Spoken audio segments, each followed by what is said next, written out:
Welcome to the Student Ministry Matters podcast. We want to encourage, equip, and connect those with a passion to impact the next generation for Jesus Christ. Student ministry can be a lonely place. You might even feel like you're the only one in your church or community that cares about students. Well, know this, you're not alone. People all across the country are engaging Gen Z and care deeply about the spiritual direction of these young men and women. Whether you're full-time, part-time, bivocational, or volunteer, if you have a heart for students, this is the place for you. Welcome back to another episode of the Student Ministry Matters podcast. I'm Dan Carson, and I've got with me my friend and co-host, Chris Vines. Hey, Dan. Good to be back with you. Ooh, my voice kind of cracked there, man. I guess it's that time of year where voices crack. Good to be here, man. And it is sort of that time of year. We're closing in on Christmas. I know there's a lot of things going on at our churches. What's the big thing there in Hope? Oh, man.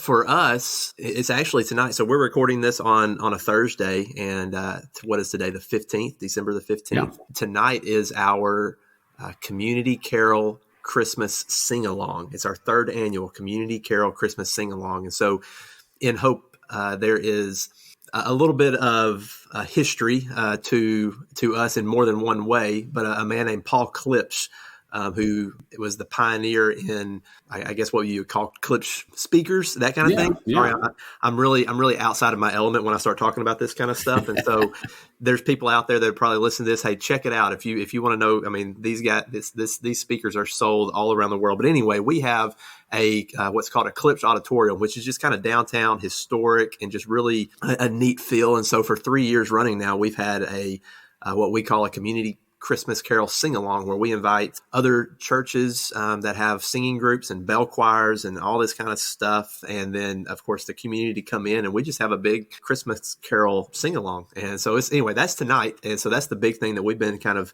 getting ready for. And so we're very excited about that. Well, here in Northwest Arkansas, it's much more segmented. I guess it's just the size of the community. We don't have anything that kind of we all rally around. I know that for my little family, we just recently went to the best Christmas pageant ever in a small little theater up in Bentonville called the Trike Theater. It was great. I was really impressed with these young people as they shared in little things like that. But I know I saw on social media, you guys had a staff Christmas party. Yeah, we did. Did that make the nets? It did make the nets. Okay. All right. Yeah, we had a good old staff Christmas party. Good food, good company. You know, one of the things that's important is that you celebrate with your staff, with those that you serve with, and maybe it's your volunteers that you need to celebrate. And that can be a tricky thing because in small churches, if you celebrate one person, why aren't you celebrating the other? I get all of that, but just be sure that even if it's just a thank you card during this season, be sure you celebrate those people that you're serving with. Well, before we get to our topic today, and as we talk with Yalanda Merrell, we want to spend just a moment and thank our podcast partner, Central Baptist College of Conway. Central Baptist College is challenging, engaging, and inspiring. They've just wrapped up their fall 22 semester. I know that because my daughter sent me her grades so that I could see. She was mostly happy with them. So, but it is a great school. It's a place where your students can kind of figure out what's next in their life. They're going to learn about Christ, but they're also going to be learning all those other things. They have a number of 4-year degree programs, and they can find out more information at cbc.edu. And so youth pastors, student ministry workers, if you have students that fall into that sophomore, junior, senior age, reach out to them, contact them. All you have to do is go to cbc.edu and you can share maybe an email address. I don't know if you want to share their cell phone number. That's a whole nother thing. But share an email address or a mailing address where the school can reach out to them and find out a little bit more about one another. And it's, again, a great place to check out. Today, we're going to talk a little bit about our students sharing their faith in some different ways. And we've invited Yalanda Merrell to be with us. She was born and raised in the natural state. She earned her degree in broadcast journalism from Arkansas State University and spent 5 years as a reporter and anchor for KAIT in Jonesboro. In 2010, Yalanda began recruiting and advising students for the University of Arkansas for Medical Sciences. Now she serves as the Director of Audience Engagement at Lifeword and is the host of Mission World TV. Yalanda and her husband, Sean, live in Cherokee Village, spending their free time fishing on the river or with the labs and golden retrievers they raise. They are members of Highland Hills Baptist Church, where they serve on several committees and projects, most recently leading a class of middle schoolers. Welcome to the podcast. Thanks for having me. Excited to be here, guys. You've just taken on this role of working with middle schoolers. What's that look like? Well, honestly, it was really interesting. When we started at Highland Hills, we started during COVID, which was a challenge in itself. And, you're getting to meet new people, but you're behind a mask the entire time. So now I'm meeting people all over again. I didn't know that was actually them that I'd met before. So it was really interesting. But one of the things that we saw was that the kids, there are a few kids that are in our church. And because we're kind of a retirement community, kind of a smaller area, all the kids that are in our church, because it's not as many, they were all going into one classroom, one children's church. And so this would be kids who are like 3 or 4 years old with 6th, 7th graders, something like that. So it was really hard to hone in on specific topics, really disciple the students when you have such an age variety that we're in there. And I know a lot of churches really kind of struggle with that.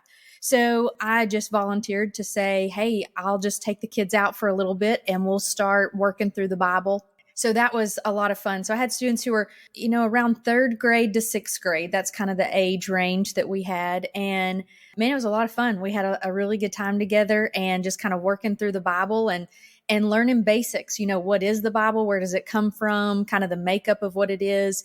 And then we would go through each book of the Bible and we would kind of start this chronological Bible story.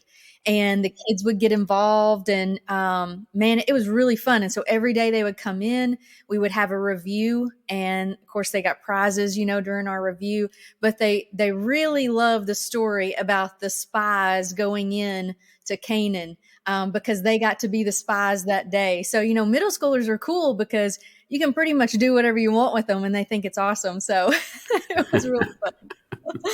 Well, I know for us, we've had a similar problem. Our primary youth group time right now is turned into Sunday school. That's when our students are coming. But then on Wednesday nights, we've had several families that just haven't come back to that same rhythm. And so having a group meeting hasn't worked. So we have one of those kind of weird classes that goes from kindergarten all the way up to 8th grade. And I've got a couple of folks who have been in student ministry and children's ministry for years and years. And so they're very adept at handling that and working with it. But it's a challenge. And it's a challenge that a lot of us face in smaller churches. I want our listeners to get to know you a little bit better. And so just start by sharing with us how you came to know Jesus. So I grew up in a really small town named Cord. So I don't know if you guys have ever heard of Cord before, but it's kind of close to Batesville. So if you know where Batesville is, then Cord is not too far from there. But it's a really small town. And I grew up, my dad was an alcoholic and a drug addict. My mom had not finished high school, so she worked nights most of the time at a chicken factory. My grandparents were in church, and so they would take us, to church every once in a while, as often as they could. And my sister was really into it. She really enjoyed going. She had a group of friends that were there, and I was a little more leery, I guess, of people. I wasn't as trusting of people, I guess you could say. But we kind of had this little group of friends that I had there at the church, and there was a revival going on. I think I was in the 1st grade, 7 years old. And so there I was, and the preacher was talking about, you don't want to go to hell. No, I don't want to go to hell. That was kind of the thing. I'd heard about it. I didn't want it. So I knew who Jesus was. I just didn't really understand everything about it, but I knew I didn't want to go to hell. And that was the big thing. So I had a couple of little friends that were going up to the front to be saved. And I thought, well, I'm going with them. I'm going to be saved too, even though I truly didn't know what that meant. So I prayed the same prayer. He kind of led me in a prayer and I prayed the prayer. And so over a long time, honestly, I thought I was saved. And I told people that. I claimed it for a long time, but there was no fruit. There was no evidence of that in my life. I knew who Jesus was. I just didn't understand the truth of it. So go down the road a little bit, and I'm a freshman in college. I just finished my freshman year, and I came home from school, and I was at a church in Batesville at a Baptist church there. And I was with my brother. My dad and my stepmom were in the nursery, and they were working, and I'm sitting out there with my brother, and boy, I just came under conviction, and I just knew exactly what the pastor was talking about. And I knew all of these things. And I realized, I felt he was talking straight to me. I knew at that moment what it really meant to be a sinner and what my sins were costing me. And so I started to I was crying. I started to step out. My brother's like, "What are you doing? Where are you going?" And I just went down to the front, and I gave my life to Christ. And I was baptized about a week later, and I was super excited because I'd never really felt like I had belonged in a church. I never really found my place, I guess. And even in the world, I don't know that I'd ever felt like I belonged. I'd been a part of a lot of different things, sports and every club you could think of, but I really didn't feel like I belonged. So I was excited about, somebody asking me to a Sunday school class, or somebody inviting me to the college group, or whatever it may be. And I was excited. I was ready to learn. I wanted to know everything there was to know about Jesus, but nobody invited me. And I could, honestly, for a long time, I used that as an excuse. So I just kept telling myself, since nobody invited me, believe it or not, I was kind of shy. So I wasn't going to just go on my own. I didn't really know anybody. And so I thought, well, I'll just kind of figure it out on my own. So instead of going to God's word, what I should have done, I started just piecing together what I thought it meant to follow Christ. And I did that based on the lives of other people that I knew called themselves Christians, people that I knew claimed to be followers of Christ. And what I ended up doing was creating an idol, and I didn't even know it. But here I was worshiping, I was following this God that I had pretty much just made up, and I didn't even know it.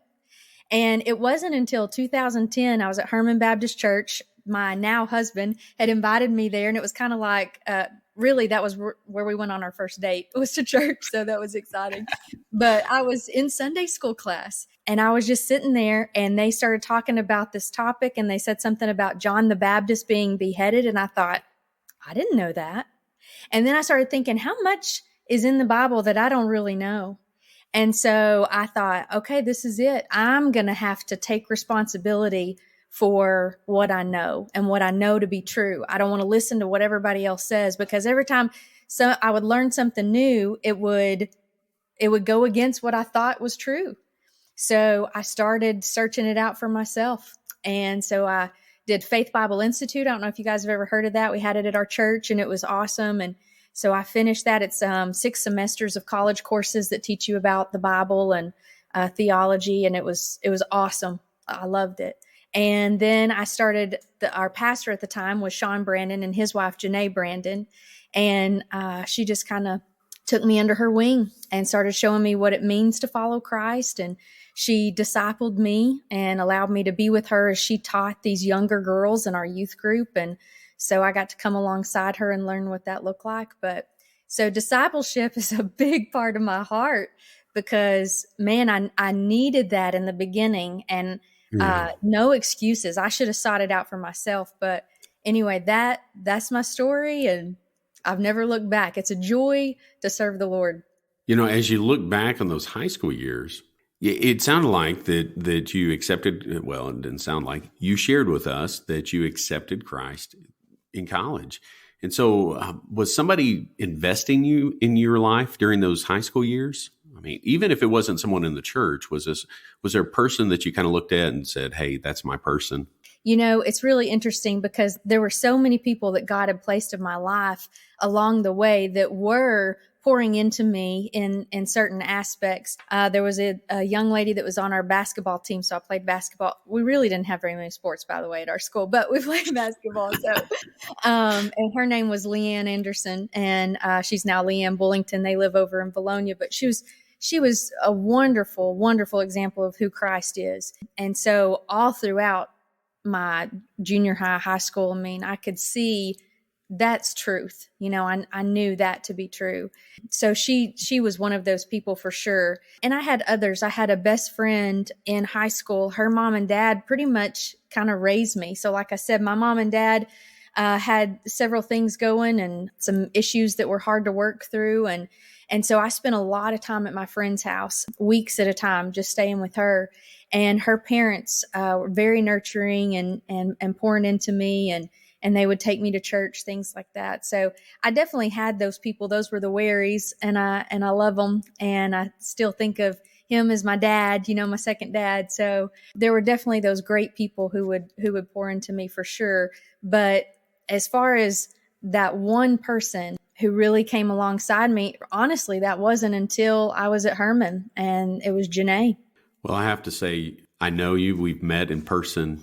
Basketball player is not the first thing I thought. So, is it because I'm so short? That's it. Right? It might be that. No, yes, that's the first thing. Hey, it's the first thing I thought of. It is. Okay. I was like, she's a baller. I was like,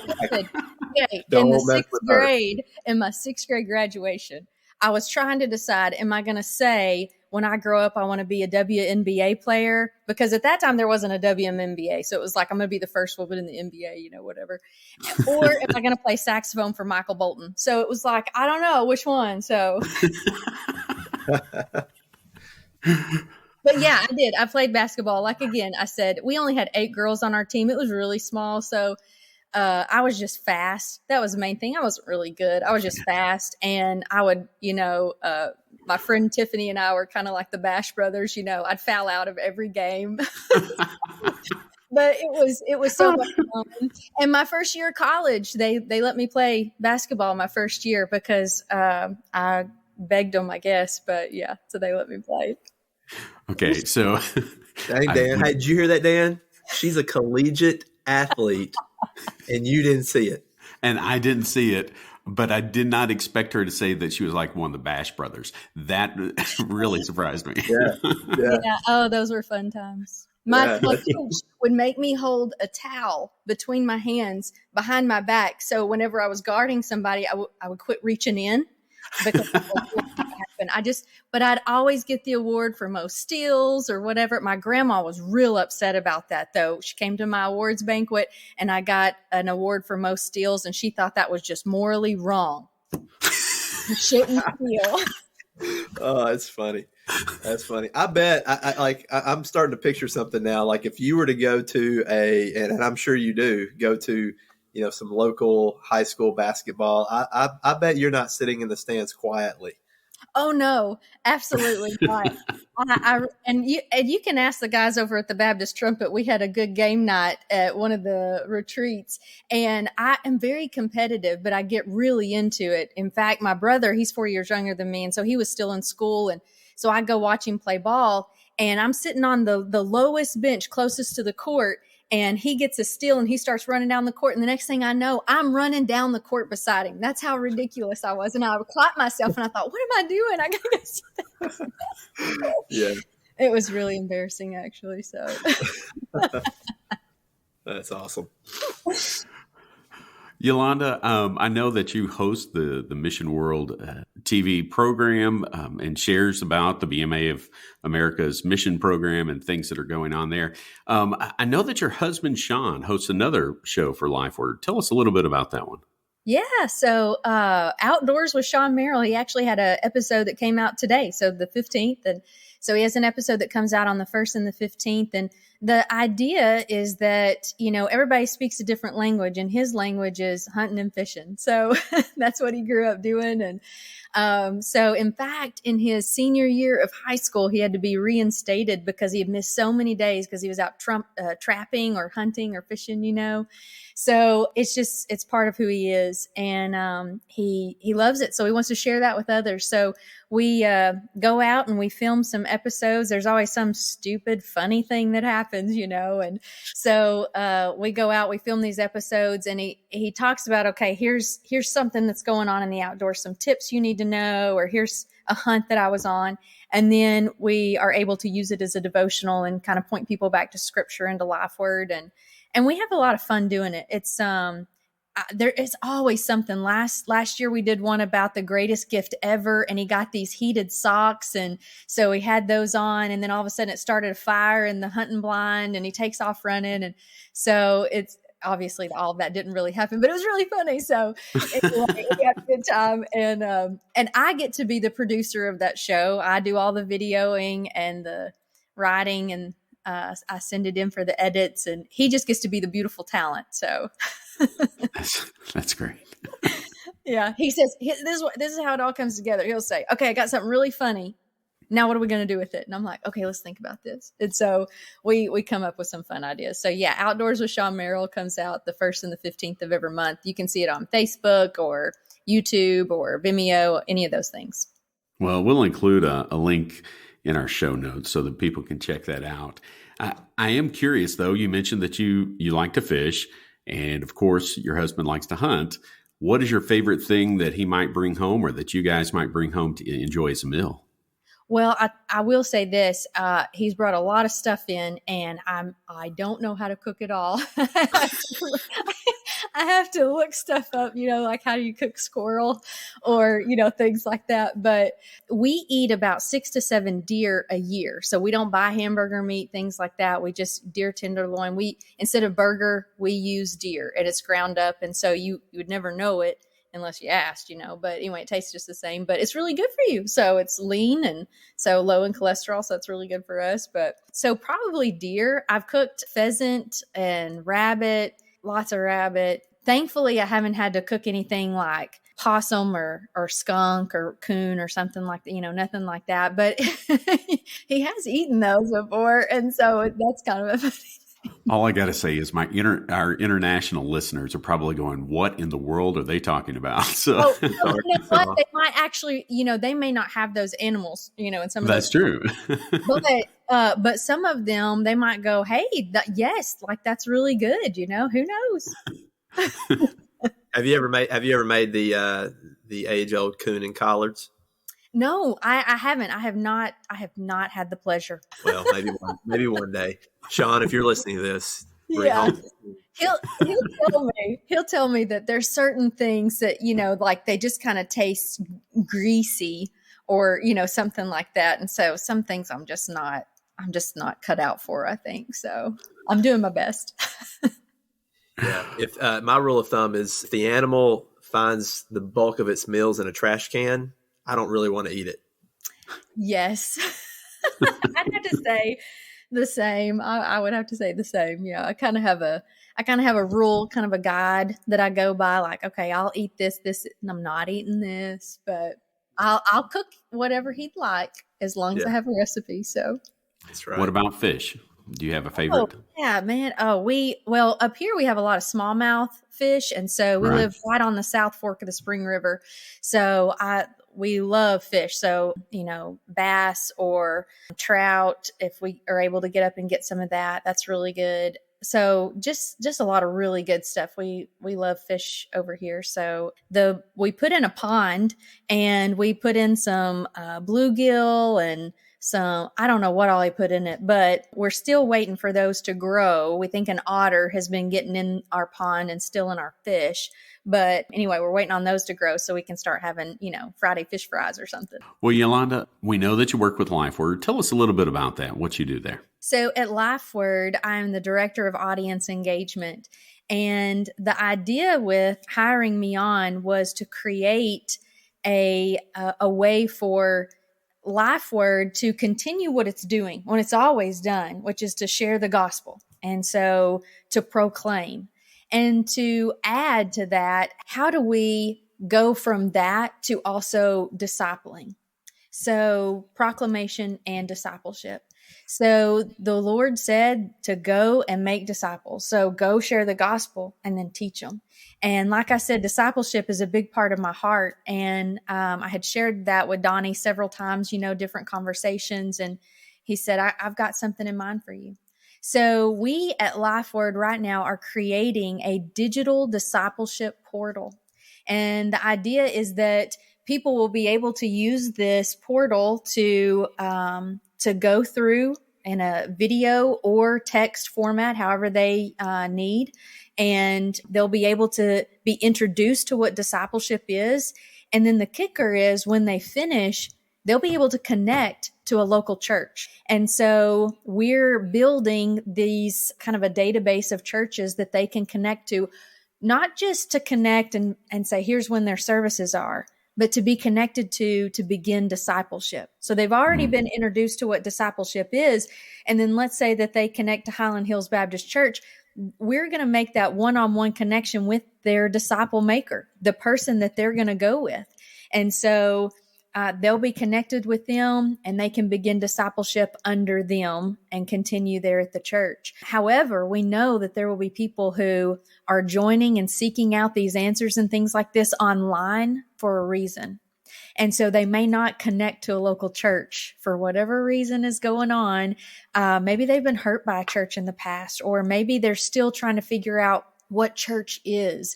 So instead, what we do is we say, okay, you're not ready yet.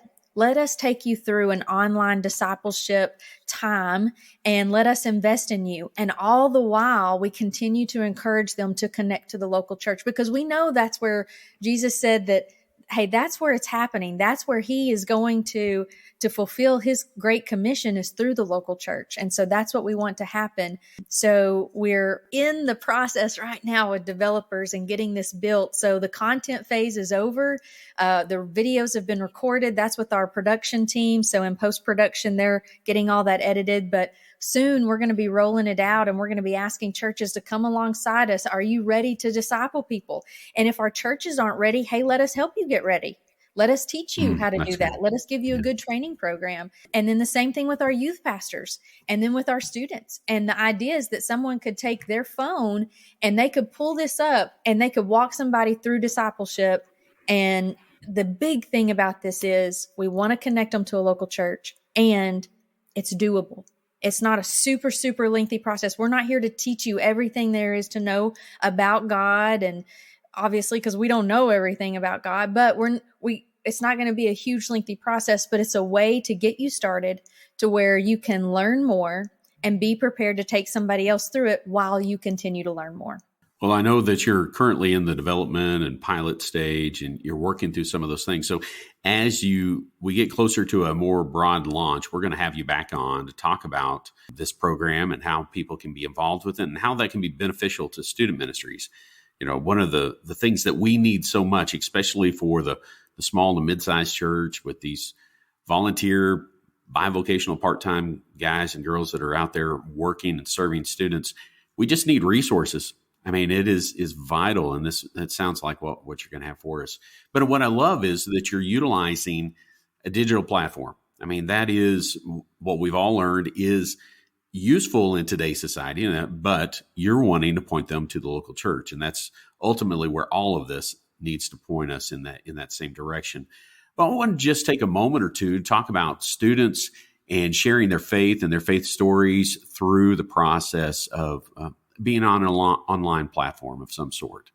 And so I know that you mentioned in a conversation before about how you'd started sharing some of your devotionals through Facebook. What did that look like? So several years ago, I think it was probably like around 2015, maybe, I can't remember, but I thought, okay, I'm going to start reading the Bible from Genesis, and I'm going to continue reading. And as we know, the Bible's not laid out in chronological order. We know it's organized by subject matter, but I thought I'm going to read it.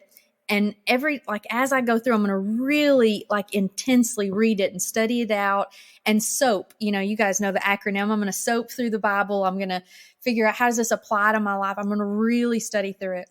And so I got from Genesis all the way to Judges. And by the time I got to Judges, man, it just felt like it was today's world.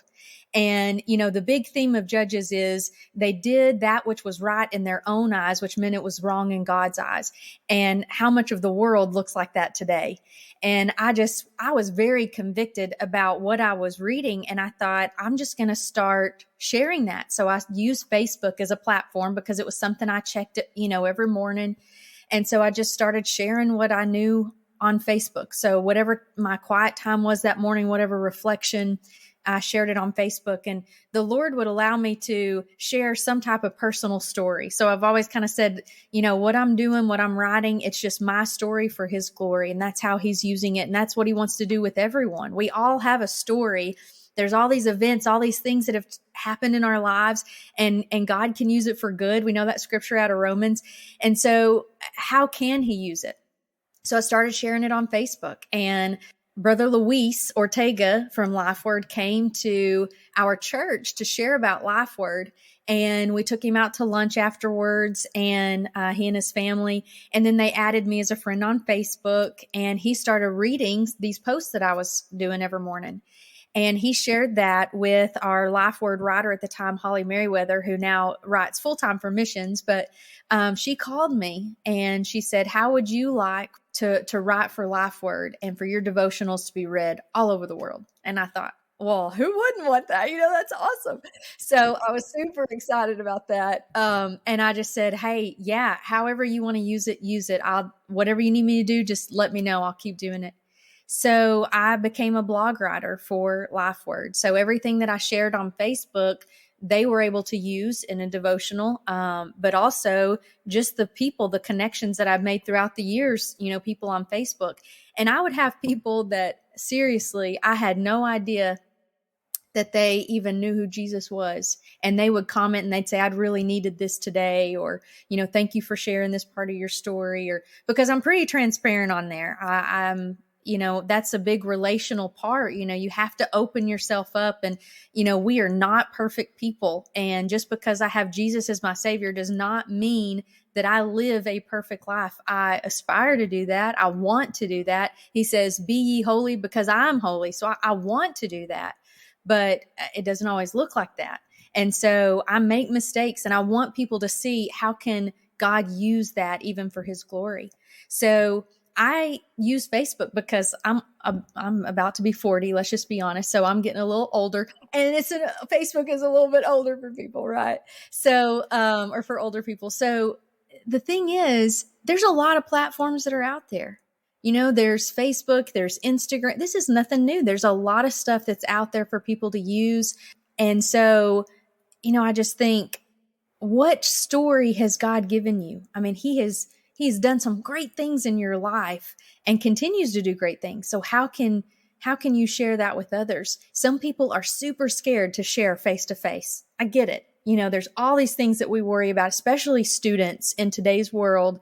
There's so many things that they're concerned about and worried about.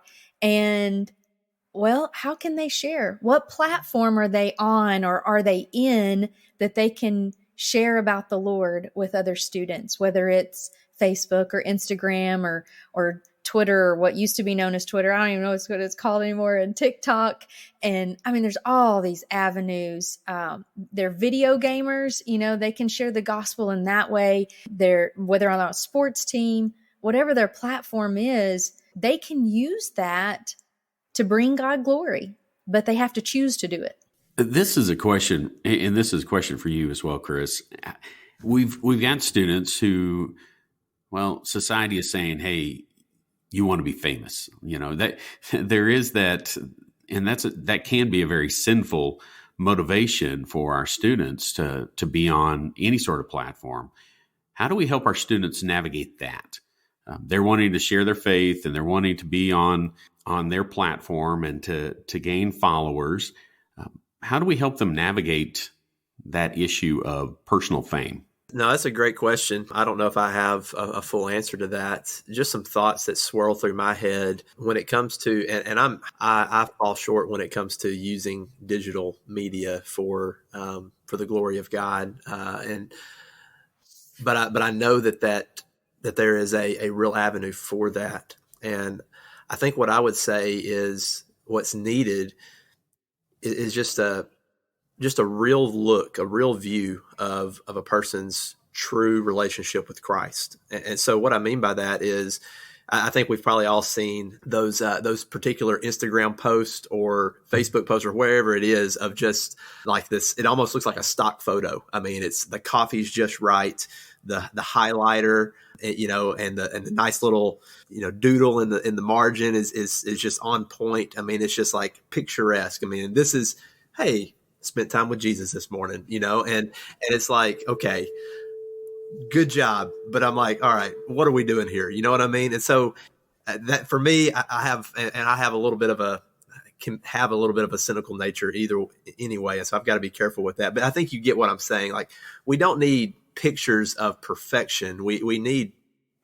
real life interaction. And that's what Yalanda is talking about here, is being transparent. And so, and I think when we think about just the digital platforms that are out there, what's interesting to me is you've got, of course, all the ones that have already been mentioned: Facebook, Instagram, Snapchat, TikTok, all this kind of stuff. But then most recently you have one called Be Real, where it's just this idea of, just take a picture of just a real life shot. Right. And so to me, it shows just a little bit more how people crave just real life glimpses, and like we were talking about this before we hit record, just like on YouTube, one of the reasons we gravitate towards certain people is because it feels like they're letting us into their real life. Yeah. And so, man, we don't need stock photos that give this persona of perfection.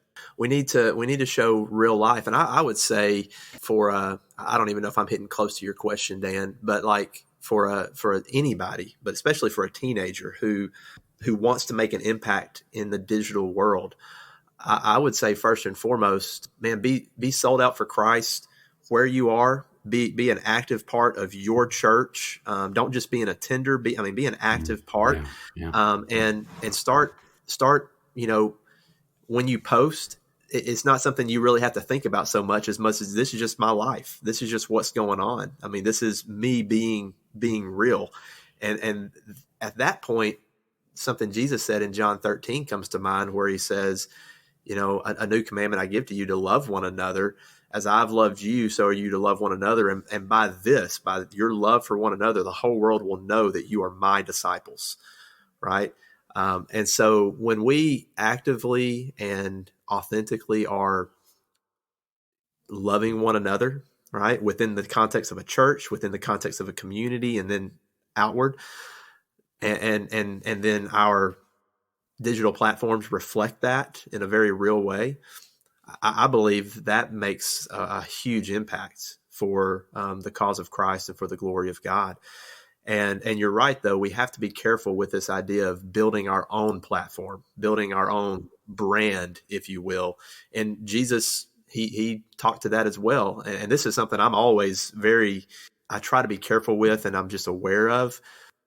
But, he talked about, he pointed out the Pharisees. He said, look at the Pharisees. They stand on street corners. They wear this certain garb. They, even when they are fasting, they put on a look so that people know that they're fasting. In other words, all they want is attention for them, right? Yes. They want people to hear what they're saying, to look and see what they're doing. And Jesus says, like, they've got their reward, right? In other words, they want the attention of people. They got it, and it's worth about that much, right? Just a little flicker in the dark, and it's not worth anything at all. He said, but rather you don't be like them. Instead, when you pray to your Father, go to him in secret, right? And in other words, don't let your left hand know what your right hand's doing. And so it's this idea that, we don't do things for public and personal fame. Rather, we do everything for the fame of Christ. And so, and balancing that gets to the motive of each person's heart. And that's where it's so important that we are spending time with Christ on a regular basis, and making sure that we're following him and not just trying to get a bunch of followers ourselves. Absolutely. Well, I know with students, and as we stand before them, as we encourage them, as we help them, and that's important. I think it's also important that we realize that as youth pastors, there's this desire that I see a lot of those that want to create not just their platform, but a name, and so that they can speak at more camps or D-Now weekends or whatever the case is. And just this desire that should be in our heart, this desire to be authentic, to be real, to be focused on Christ. Yalanda, before we wrap up today, let me ask you, what else would you say to students who are wanting to utilize one of these platforms for Christ? Honestly, a lot of it goes along with what Chris was saying, because, our pride can really get the best of us, and especially in this world of digital and, making a name for yourself. Obviously, that can definitely, jump into things. But taking time to reflect daily on who is the one who should receive credit. Where do you give credit when you share things? I think all of us struggle with that. Even, people who have been in the Word for a long time, I think they still struggle with that too, because pride is one of those things we all will have that we'll struggle with. But giving glory to where it's due, really taking the time to reflect that. And instead of sharing like, this is what I did, or, look at me, instead you're sharing, this is what God has done.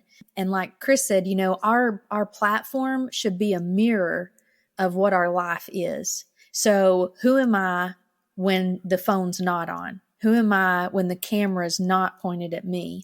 Those types of things. Just knowing, do I always live with integrity? Do I always do the right thing when no one's looking, when the camera's not on? What am I posting? What's my point? What's my desire for posting this? Is it because I just want to share what I've learned? Is it because I'm trying to call somebody out? What's the point in all of this? Is it to make me, like Chris said, it's perfect. He hit the nail on the head. So much goes back to what the Pharisees were doing. And, it's hard to find. It's a fine line. But Facebook can be used, or any digital platform can be used for a lot of bad things. But we can take the opportunity to use it for something good and to change that. And the Lord said, let's go where the people are, to go. And so where are the people? They're on their phones, they're on social media. So that's kind of the thing, is how do we connect with them, and how do we share with them the truth, and not just the mask that we might put on, but how do we share the truth with them? And so it's tough in this age with kids. It really is. That's tough. But I would just highly encourage them to really reflect and say, what's my purpose? Why am I posting this on here? And who should really receive this glory? Encouraging and exhorting our students to engage in the culture is always going to be valuable. And the digital platforms that are out there, that's where the people are.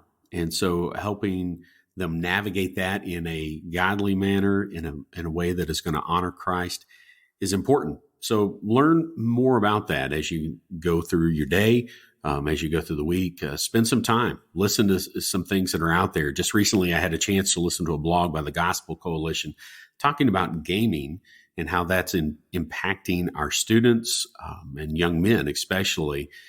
But this is also another area that can be used for the glory of God. You mentioned it yourself, Yalanda, about Twitch streams and things like that, where people can share the gospel. So it's a platform, but all of it needs to be real, and it needs to be Christ-focused. And we want to encourage our students in that way. Well, Yalanda, if someone wants to get a hold of you and find out more about Lifeword or about the work that you're currently involved in towards discipleship, what's the best way for them to do that? Well, they can always just visit our website, which is lifeword.org, or they're welcome to shoot me an email. It's Yalanda@lifeword.org. And I know it's a weird name. So my name is spelled Yalanda. So my parents tried to be a little bit different, So, but anyway, Yalanda@lifeword.org. They're welcome to email me. And I'd love to chat with them about what we're doing at Lifeword. There's some exciting things that are happening. And there's some really cool shows and blogs and stuff that we've got that you can use, resources that people can use that would be helpful for their students. And students can use too. So, Yalanda, my wife's name is Temple. So there's never an unusual name that I run across anymore. Oh, yes. Well, my sister, she kind of tops the charts there. Her name is Echo Breeze. So. Oh, wow. I know. I know. It's very unique. I don't know where they came up with it, but it's Echo Breeze, and then my name is Yalanda Brooke, and then my brother got Chris. So I don't know what happened. You got a basic name. I got to ask right quick before we finish. Does she go by Echo? Yeah. What does she go by? Okay, she goes by Echo. She does. She goes by Echo. I get, my parents, they grew up kind of in the hippie days, or something. Yeah. And so I have a cousin who's Misty Dawn, a cousin who's Windy Day. Then we've got Echo Breeze. And then, Echo Breeze. Yeah, Yalanda means flower. So like a flowering brook. And yeah, anyway, then Chris. I was wondering, are you from a Native American, background? I mean, it sounds like. That's where this blonde hair and blue eyes comes from. I think really, but I don't know. They've told me I'm like 8th Cherokee. Yeah. All right. Well, isn't everybody? Yeah. Good. Yalanda, thank you so much for being with us today. Really enjoyed this. Well, thanks for having me. I have really just enjoyed getting to share about some cool things going on at Lifeword, and just maybe how we can reach students in a better way. And just to encourage students today and youth pastors that we're praying for them. And we know that this is a tough world to navigate, and that the Lord has said that He's overcome this world. So we have that to know, and we have a hope through Him. And so that's super exciting. And we just thank everybody for what they're doing. Well, listener, thank you so much for joining us today as we've continued the conversation about student ministry. And we've talked about some ways that you can encourage your students to share their story for His glory. We do all of these things. We do them all because student ministry matters. Thanks for listening to the Student Ministry Matters podcast. Get connected at studentministrymatters.com or follow us on Facebook and Instagram at Student Ministry Matters. Until next time, keep up the great work with your students, because the work matters.